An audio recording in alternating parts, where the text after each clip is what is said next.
Señoras, señores, gobernantes de países del mundo, me da mucho gusto comunicarme con ustedes con motivo del 75 aniversario de la Organización de Naciones Unidas. Represento a un gran país, a México, que tiene una historia y una tradición cultural como la de otros pueblos del mundo. Podría aquí hablarles de las grandes civilizaciones que fueron parte de la fundación de lo que ahora es nuestro país, de las grandes culturas que florecieron en lo que hoy es México.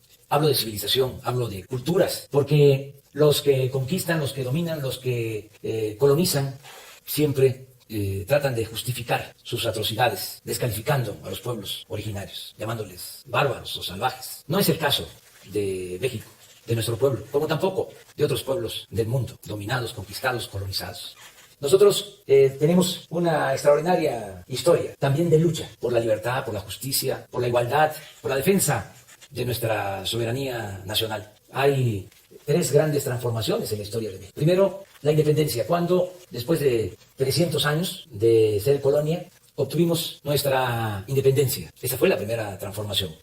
A principios del siglo XIX, dos curas rebeldes, Miguel Hidalgo y Costilla y José María Morelos y Pavón, encabezaron un movimiento para que se lograra la independencia de México y también un movimiento en favor de la justicia, porque fueron los primeros en proclamar la abolición de la esclavitud. Luego tuvimos una segunda transformación a mitad del siglo XIX, muy importante y de trascendencia mundial, el movimiento de reforma que encabezó un gran dirigente, un liberal, el mejor presidente que ha habido en nuestra historia, un indígena zapoteco, Benito Juárez García. Se le conoció como el benemérito de las Américas. Fue tan importante su proceder y su fama que Benito Mussolini lleva ese nombre porque su papá quiso que se llamara como Benito Juárez. ¿Qué hizo nuestro prócer con la reforma que se consumó en ese tiempo? Separó al Estado de la Iglesia. Antes que en otros países, llevó a la práctica el principio bíblico de que a Dios lo que es de Dios y al César lo que es del César. Luego se llevó a cabo una tercera transformación a finales del siglo XIX y principios del siglo XX, la Revolución Mexicana de 1910. Se luchó por la democracia porque se padecía de una dictadura que se impuso durante 34 años. Se luchó para que se garantizaran las libertades y se luchó también por la justicia. Dirigentes sociales muy importantes, los hermanos Flores Magón, que fueron precursores de esa revolución.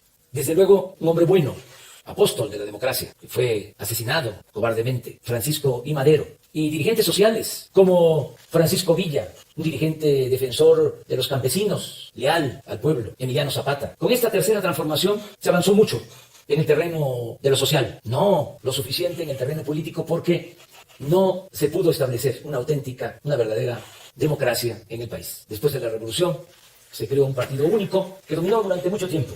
Y apenas ahora estamos dando los primeros pasos para que México sea un país verdadera, auténticamente democrático. Posiblemente por la falta de democracia, entre otros factores, se fue echando a perder la vida pública del país. Empezó a imperar la corrupción política, que fue durante mucho tiempo el principal problema de México. Nuestro país, con muchas riquezas naturales, que tiene buenas tierras para la producción agropecuaria, agua en abundancia, petróleo, minas, y un pueblo bueno, noble, trabajador, poseedor, repito, de una herencia cultural milenaria, de donde dimana la vocación del pueblo por el trabajo, por la creatividad. Bueno, con todo y eso, no podíamos avanzar por la corrupción que imperaba. Nosotros, desde hace mucho tiempo, venimos luchando para conseguir un verdadero cambio en el país. Y así lo decidió después de muchos años el pueblo de México. Nos eligió y nos hemos propuesto llevar a cabo la cuarta transformación de la vida pública de nuestro país. Ya hablé de la independencia, de la reforma, de la revolución y ahora estamos empeñados, comprometidos en llevar a cabo la cuarta transformación de la vida pública del país. Sin violencia,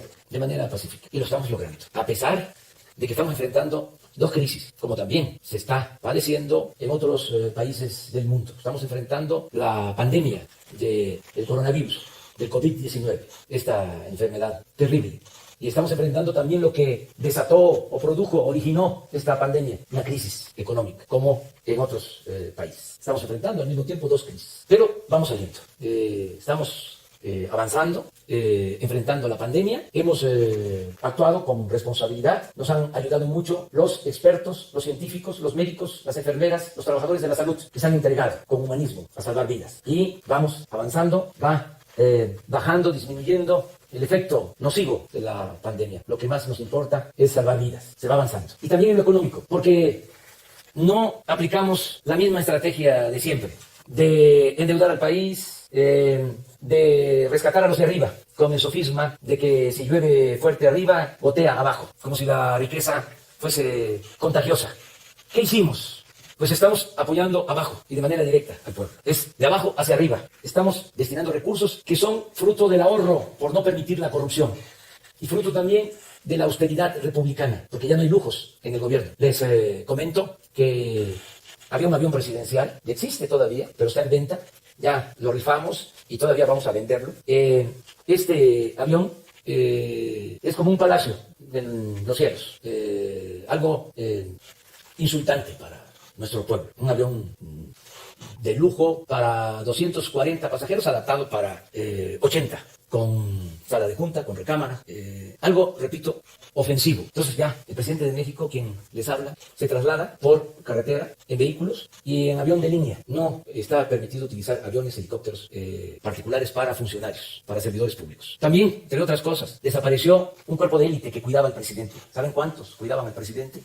8,000 elementos. Se llamaba esa institución, que venía de tiempo atrás, Estado Mayor Presidencial. Y así se han terminado lujos, las extravagancias. No puede haber gobierno rico con pueblo pobre. Entonces, la fórmula es no permitir la corrupción y ahorrar. Y que no haya ostentación, lujos en el gobierno y también liberar fondos para el desarrollo. Entonces, todo lo que estamos reuniendo con esta fórmula de no permitir la corrupción y de hacer un gobierno austero, sobrio, estamos destinando a apoyar a la gente humilde, a los desposeídos. Todos los adultos mayores de México tienen derecho a una pensión. Todas las niñas, los niños con discapacidad también reciben una pensión. 11 millones de estudiantes pobres reciben becas y así muchos programas sociales.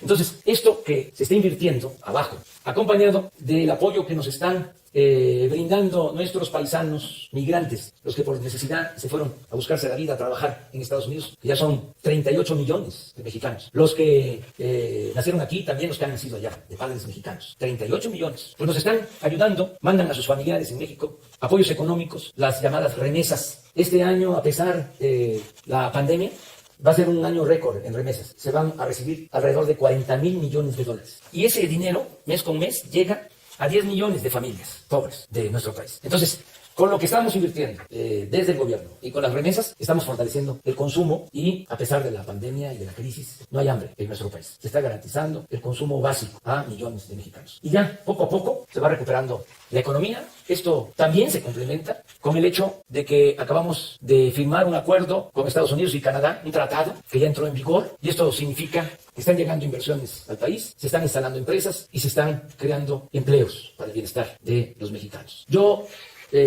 tengo mucha fe en el futuro de México, pero también tengo mucha fe en el futuro del mundo. Yo soy un creyente y mi credo es el de la fraternidad universal. Por eso yo les envío a todas, a todos, un abrazo desde la Ciudad de México, capital de nuestra República.